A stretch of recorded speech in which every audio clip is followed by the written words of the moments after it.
Hello పిల్లలు, ఈరోజు నేను మీ ముందుకు వచ్చేసా స్నేహం అనే కథతో. ఒక ఊరిలో ఒక గాడిద ఉండేది.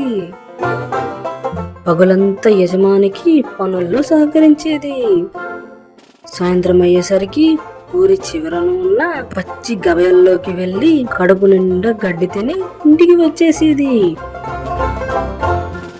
ఓ రోజు అలానే మేతకు వెళ్లిన గాడిదకి ఒక నక్క ఎదురయ్యింది. గాడిద బావా, ఈ సాయంత్రం వేళలో ఎక్కడికి వెళ్తున్నావు అని అడిగింది. పచ్చిగడ్డి కోసం ఊరి చివరికి అంది గాడిద. రోజు అక్కడికే వెళ్తావా అని నక్క ప్రశ్నించింది.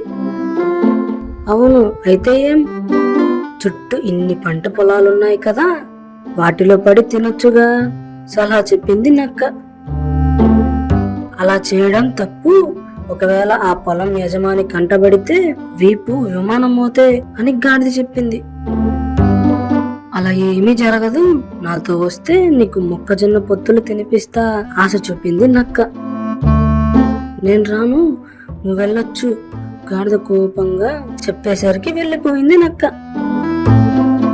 కొన్ని రోజులు గడిచాయి. రోజు ఇలానే నక్క వచ్చి గాడిదను కలుసుకొని కాసేపు కబుర్లు చెప్పి వెళ్ళిపోయేది. ఓ రోజు గాడిద బావా, నాకున్న ఒకే ఒక మంచి స్నేహితుడివి నువ్వే. మన స్నేహానికి గుర్తుగా నీకు విందిద్దామనుకుంటున్నాను అంది నక్క. విందా? ఎక్కడా? ఆశగానే అడిగింది గాడిద. నేనొక మొక్కజొన్న తోట చూశాను.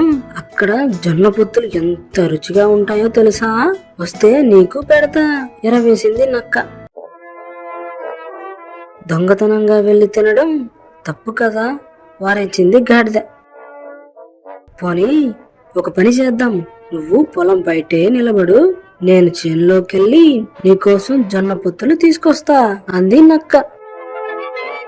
నేను రాను అని చాలాసేపు చెప్పిన గాడిద, నీ స్నేహితుడి కోసం ఆ మాత్రం కూడా చేయలేవా అని నక్క బ్రతిమాలేసరికి వెంట వెళ్ళడానికి ఒప్పుకుంది.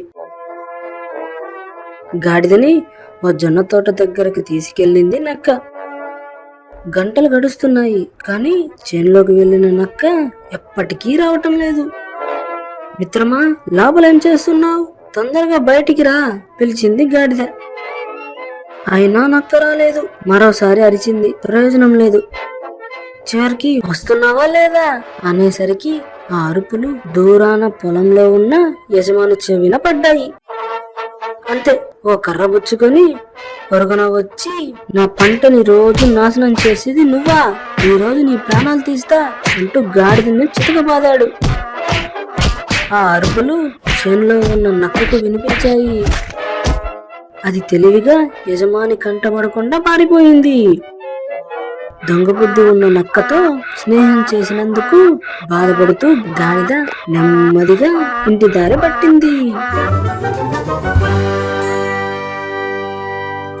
చూశారు కదా పిల్లలు, నక్క వంటి స్నేహితులతో ఎప్పుడు స్నేహం చేయకూడదు. ఓకే, బాయ్ పిల్లలు.